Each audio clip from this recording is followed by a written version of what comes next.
It was just what we coaches know as a very bad practice.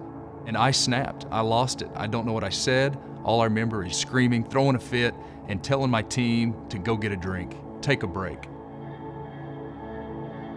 At that point, I remember thinking I'm about to have a heart attack. And I stood with an FCA staff member, Drew Beard, and he told me about three-dimensional coaching. And I remember standing there just thinking about all the things that that could give to not just a program, but to a community, to a staff. As he began to see that and as he began to have success with that, he realized, man, this platform is something that's big. As he had the success he had at Dixon, he got a call, and lo and behold, it ended up being here in ALTUS, Oklahoma. Coach Reed coming in was kind of a unique experience. The odds were definitely against him. He inherited a program that was not very good. It had been down for several years. We've kind of been the team everybody pushed around. They won a total of 8 games from their 7th grade year to their junior year. We've been in a drought. It had not rained in almost 5 years. So we were really down as a team, as a football team, and as a community. What's an ALTUS that would draw you there? And he just had that response every time. God's doing something there, and I think he wants me to be a part of it. Jeremy Reed had what I considered a vision. We're going to do the first dimension things and be great at our X's and O's and our tactics and the schemes that we put out. But we're going to be very intentional about the second dimension of how to incorporate team cohesion, how to get the most out of kids through different ways of motivation. Our goal is to be that third dimension, to show that it's more than just about sport, that it's about caring for somebody as a person first and as a player second. This coaching staff came in. They praised the kids, and they brought a whole new mindset.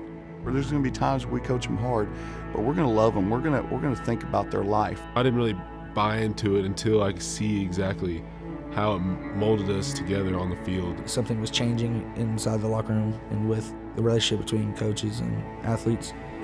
Before, they played out of fear. They played out of, I'll get punished if I don't do this correctly. We went and took our most skilled kids and pulled them to the side and said, we want you to go teach your other teammates. It's gonna be awkward. I don't know this kid. You know, he's young. We're not gonna be on the same type of levels, but then you get to connect with him and you see a little bit of yourself in them. The ability to go and teach something that they had been taught, the pride that it gave them. When I bought into it and actually saw what it could do, it changed my life. It really did. It changed my life as a whole. We were just together all the time. It was fun, and there was no arguing in the locker room. And the kids were starting to buy into the brotherhood and the family. Going to another coach's house just felt like another home outside of our own homes. Once or twice a week, we'd go eat at our position coaches' houses. It was just a way for us to make a relationship with those kids off the field and for them to be in our homes and have a meal, to sit down together and have a meal. He's touched those kids' hearts in a way that they trust him. And to watch this transformation, it would make the hairs stand up on the back of your neck. As a coach's wife, your husband comes home and he's talking about what's happening on the field. I noticed that Dusty and I's conversations about our kids or our athletes changed. We were talking about kids who were struggling or kids who needed to be lifted up a little bit. And I've seen these kids develop so much quicker. They work so much harder now. You know, our discipline problems and just the number of complaints, those issues really were diminished. When they started to connect with who these kids were and what they were trying to accomplish, our community really fell in love with this team. I'd never seen that in this community before, of our community coming together to support our students.